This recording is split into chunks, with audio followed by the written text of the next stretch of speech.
हमें चाहिए अपनी वर्तमान अवस्था का सम्मान करना चाहिए। चाहे हम गरीब हों, चाहे अमीर हों, चाहे मज़दूर हों, चाहे किसान हों, चाहे कोई पद पर हों, उस अवस्था का ही सम्मान करना चाहिए। लेकिन हम करते क्या हैं?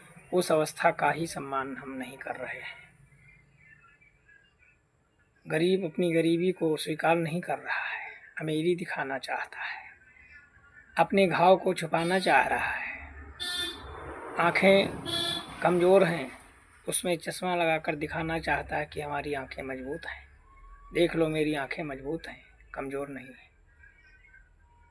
घाव फोड़ा है, फोड़ा पर पट्टी बांध लेना चाहता है और कहता है इसमें कुछ नहीं है, सब ठीक है। लेकिन पट्टी बांधने से घाव नहीं ठीक हो जाएगा, चश्मा लगा लेने से आँखें ठीक नहीं हो जाएंगी।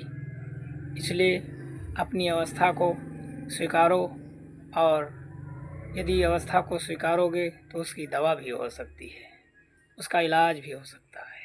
यदि अवस्था को न स्वीकार करके चश्मा लगाते रहे तो आँखें एक दिन चली जाएंगी, रोशनी चली जाएगी।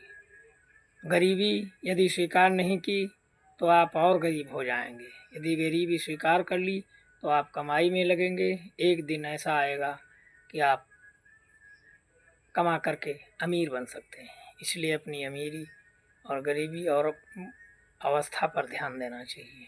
हम जिस अवस्था में हैं उस अवस्था को स्वीकार करें। सबसे बड़ा धन है, इस धन को यदि स्वीकार किया तो आप बदल सकते हैं, अन्यथा कभी नहीं बदलेंगे।